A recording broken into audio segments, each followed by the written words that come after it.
We had 3 high-speed assault boats, over $500,000 worth of American muscle. They had an $8,000 inflatable boat and 6 wooden paddles. I was a 31-year-old SEAL lieutenant, an Annapolis graduate, and I laughed at them. An hour later, 2 of my men were wounded. My mission was a catastrophic failure, and those 6 blokes had taken an Iraqi fortress my team couldn't even scratch. I'm 64 now, and for 33 years I've carried the sound of that laughter. The deadliest weapon on that battlefield wasn't an enemy bullet. It was the sound of our own engines, the sound of arrogance humming across the water, telling the whole world we were coming.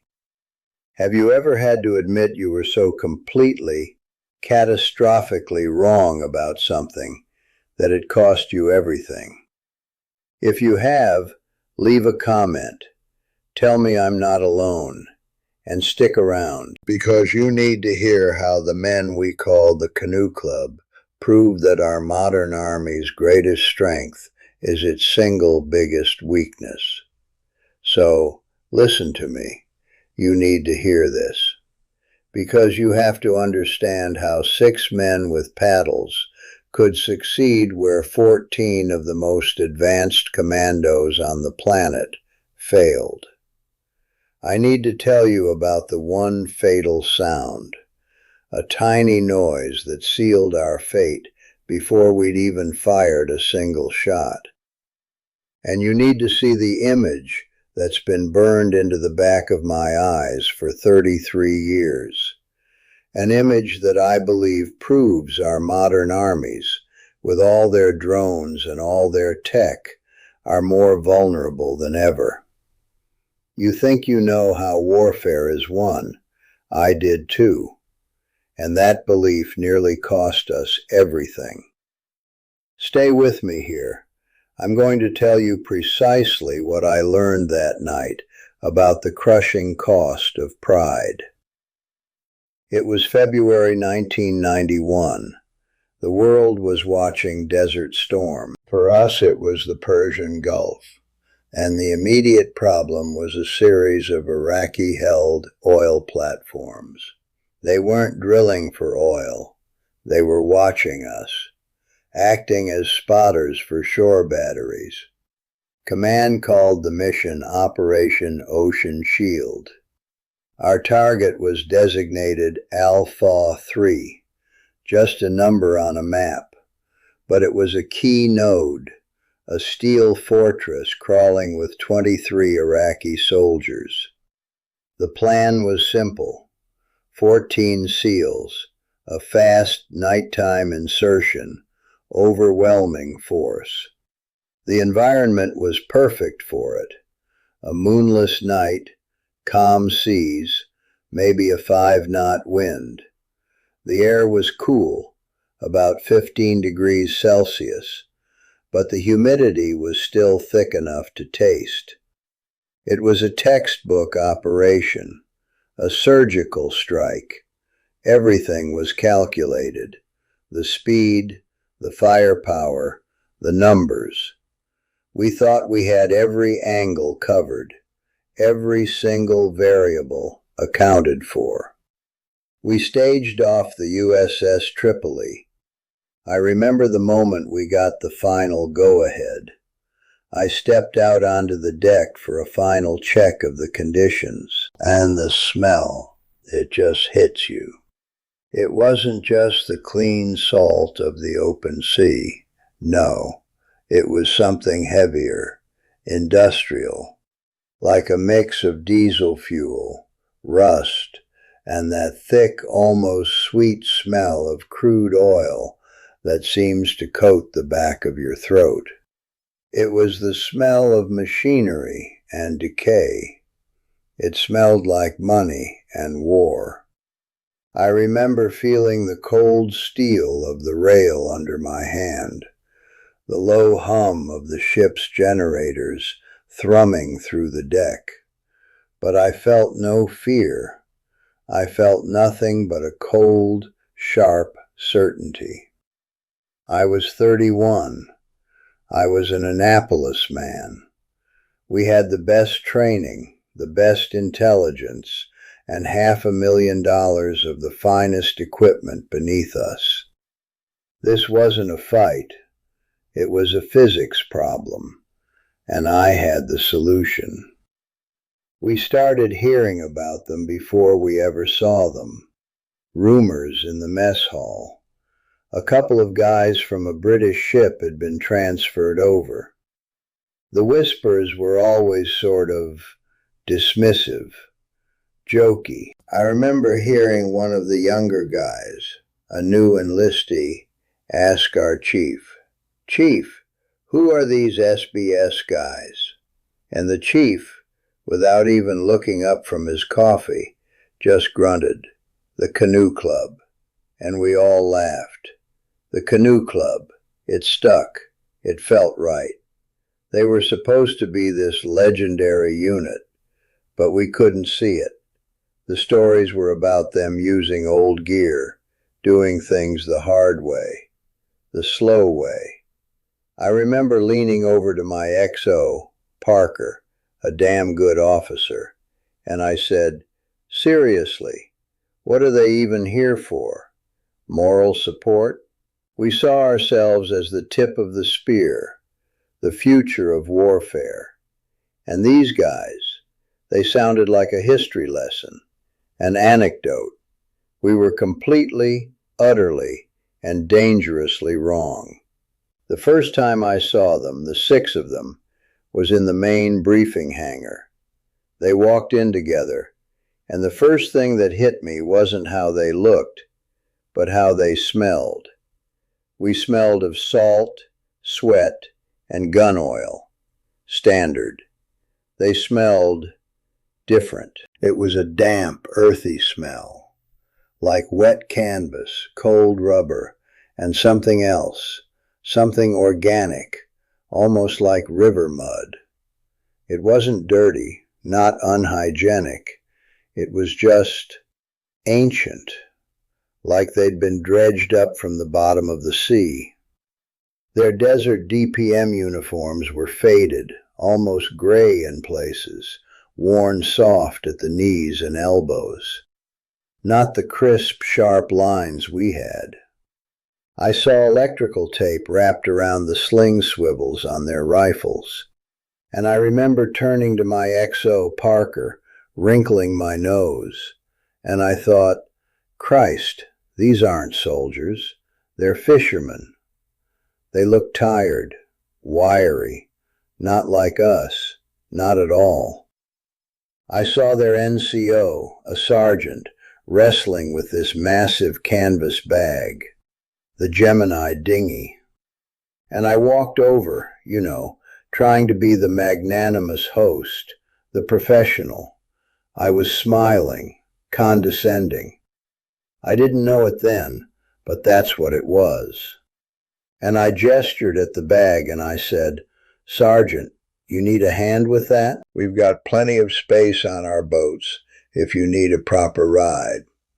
And he stopped what he was doing. He was checking a buckle, running his thumb over it. He didn't look up for a second. Then his eyes came up to meet mine. They were pale blue, unblinking, and he looked at me, really looked at me, and he said, completely deadpan, "Appreciate the offer, Lieutenant, but we prefer to arrive unannounced." Then he just went back to his buckle. The words just hung there. It wasn't an insult. It was a statement of fact. And for the first time that night, I had absolutely nothing to say back. I watched them for a while after that. They weren't checking comms batteries or running diagnostics. They were taking out wooden paddles, and meticulously wrapping every inch of the metal collars and shafts with black friction tape. Every single buckle on their webbing, every clip, every metal surface that could possibly catch the light or clink against another surface got the same treatment. It was slow, painstaking work. It went against everything we were taught about speed and aggression. I leaned over to Parker and whispered, "Look at this, the Arts and Crafts Club."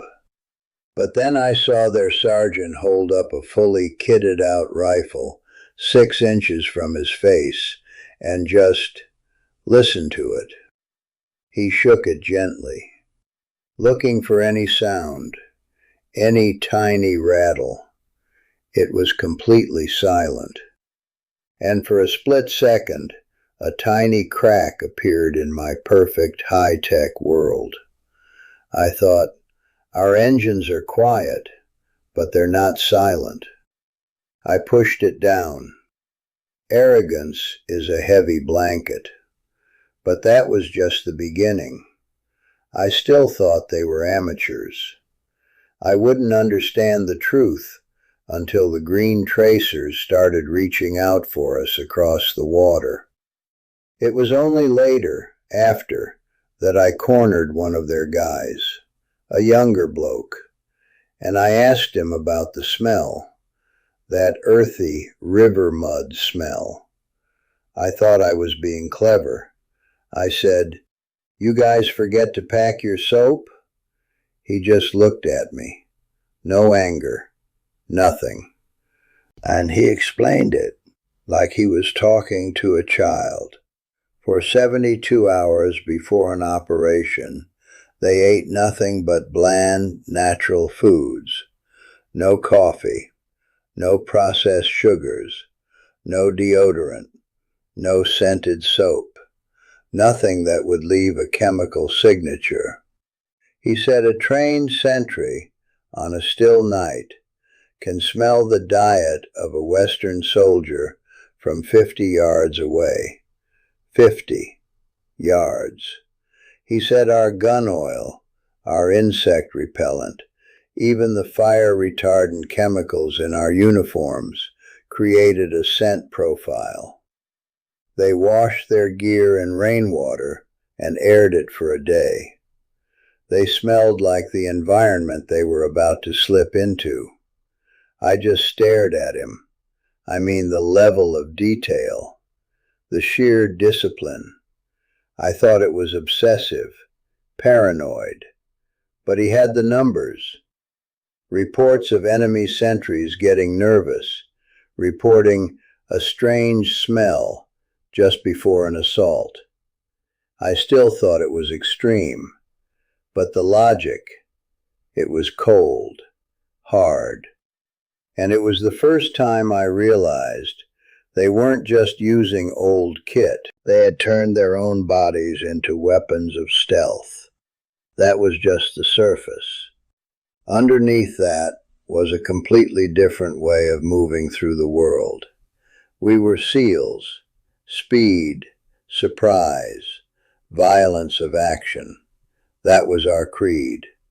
We'd insert, hit a target 10, 12 kilometers away, and be out before sunrise. We moved fast. We owned the night. That was the whole point. Them? The sergeant told me their preferred speed of movement was 1 kilometer an hour, sometimes less. In jungle terrain, they'd spend a whole day covering a few hundred meters. I thought it was laziness, incompetence, but it wasn't.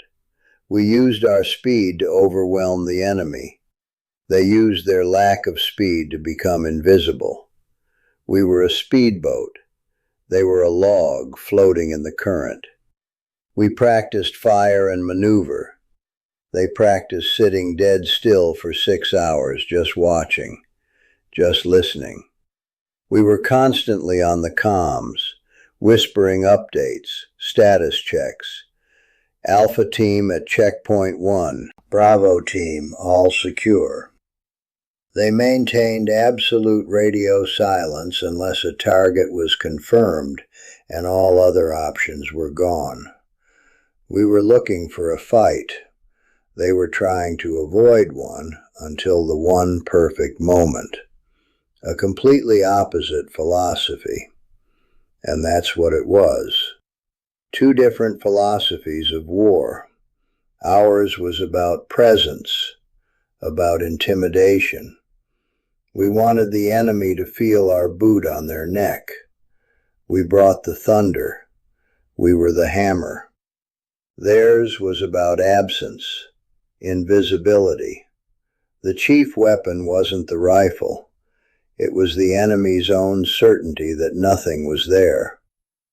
The SBS sergeant, the one who didn't smile, he looked at my satellite maps, my thermal imaging reports, all my beautiful, expensive data, and he said something I'll never forget.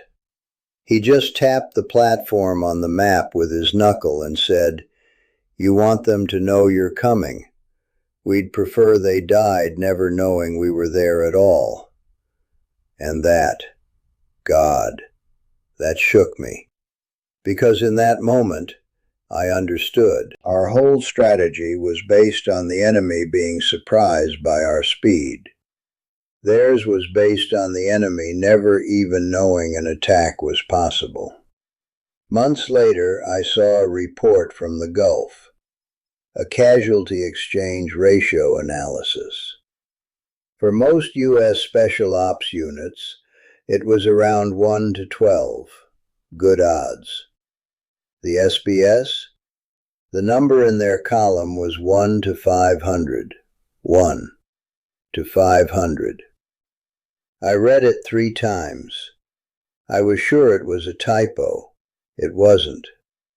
But on that boat, laughing at their paddles, that number was just an abstract. It was ink on paper. It hadn't become real yet. It would in about 40 minutes. The launch was at 23:40. 3 boats. Our 3 beautiful $60,000 apiece boats, cutting through the Gulf. The air was cool, tasted of salt and diesel. I remember the sound, that low hum. Our state-of-the-art, silenced engines. We thought it was the sound of ghosts, the sound of victory. We were so proud of that sound. We were about 500 meters out when I felt it. A change in the air, a vibration, and then I heard it. A different sound, the one we'd made, the one our $500,000 of technology couldn't erase. It wasn't loud, it was just there. A low, rhythmic thrum carrying over the flat water, a sound that didn't belong in the natural world. And then the night just tore open. A single green tracer reached out from the rig, lazy, slow, and then another, and then 100. The whole platform lit up like a Christmas tree from hell, and the sound, God, that high, ripping sound of a PKM. It wasn't the sound of ghosts. It was the sound of a dinner bell, and we were the meal. In the first 10 seconds, it was just noise, green lines everywhere, the slap, slap, slap of rounds hitting the water around us, the fiberglass hulls of our boats. Then the radio exploded in my ear, just screaming, "Contact! Contact! We're taking heavy fire from the rig." I was trying to shout back, trying to get a sit rep, trying to make the training work, but it was just chaos. Then the voice came again, higher, panicked. "Johnny's hit. We have 2 men wounded. Repeat, 2 WIA. I saw him, Johnny, just a kid, 22, slumped over in the lead boat, and the RPGs started. That terrifying whoosh, like the air itself was being ripped in half, followed by a crump that shook your teeth. Our speed, our beautiful, aggressive speed, It just made us a better target, a bigger wake, a louder signature. I grabbed the handset. My voice didn't even sound like mine. It was thin, weak. Abort, abort. All call signs, abort mission. My laughter from the briefing room, that sound, it was still ringing in my ears, louder than the machine guns. 40 minutes later, 40 minutes of hell, getting the wounded back, the smell of blood and cordite filling the air. We went back, this time slow, like them. We climbed, hand over hand up the cold, greasy steel legs of the platform. Every creak of my gear was a gunshot in my head. The silence was the most terrifying sound I'd ever heard. I was expecting an ambush on every level, a trap. We got to the main deck, fanned out, ready for anything. We found nothing, just bodies. 23 Iraqi soldiers. Most hadn't even fired their weapons. They were just dealt with. And then he was there, the SBS sergeant. He stepped out of a shadow, not a drop of sweat on him. He just gave me a little nod, and he said, "All sorted, Lieutenant." I walked to the edge of the platform, my legs weak. I looked down, and there they were, our 3 sleek, powerful assault boats, bobbing uselessly in the water. And tied to the leg of the rig, right beside them, was their little $8,000 rubber dinghy, the Arts and Crafts Project. And in that moment, I knew. My whole world, my whole belief system, it was all just a joke. And I finally understood who the punchline was. The flight back to the Tripoli was silent, utterly silent. No one spoke. The wounded were quiet, thank God, just the hum of the engines. I remember looking at my XO Parker and seeing the same look in his eyes. He knew. We all knew. In the debrief, I kept it factual. Initial assault met with heavy prepared resistance. 2 WIA, mission aborted. I didn't mention the SBS, not at first. I didn't mention my laughter. How could I? 2 days later, I went to the ship's commander. I tried to explain. I told him their methods, their silence, the paddles. I said we needed to change our approach. He just looked at me over his coffee cup and said, "Lieutenant, your men got hit. The Brits got lucky. Stick to the doctrine that works." Doctrine that works. I just stood there. How do you tell a man like that, a man who lives by the book, that the book is wrong? That the guys we called the Canoe Club were the only ones who knew what the hell they were doing? You don't. You just salute and walk away. That incident changed everything. For the rest of my tour, I made my guys do things their way. We wrapped our gear in tape. We moved slower. We listened. And it worked. 2 quiet insertions, 0 casualties. I wrote reports. I put the numbers in. Our 1 to 12 casualty ratio versus their 1 to 500. I argued for a change in doctrine.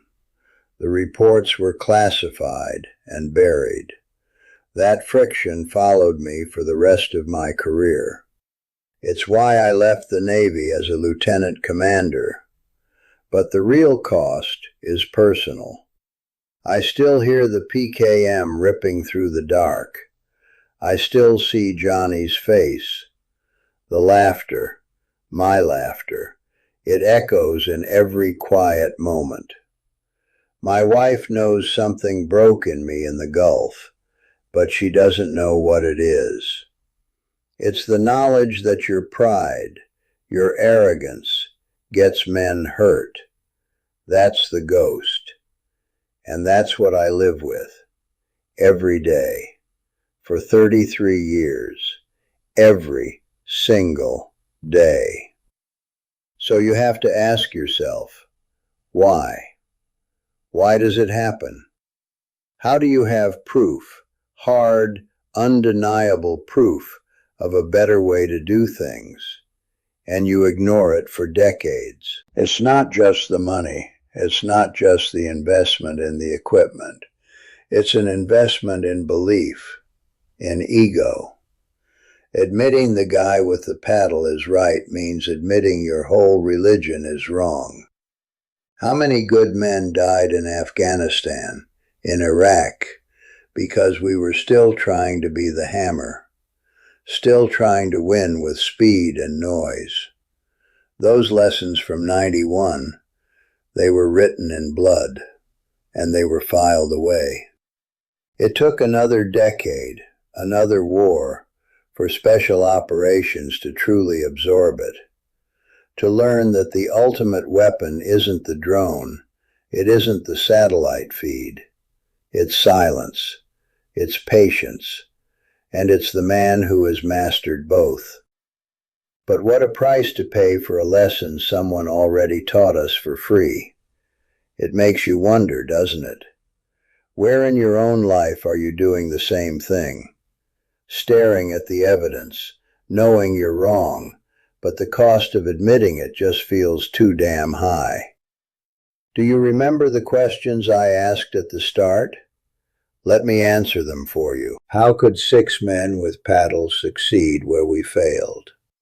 Because we were trying to be quiet. They were quiet.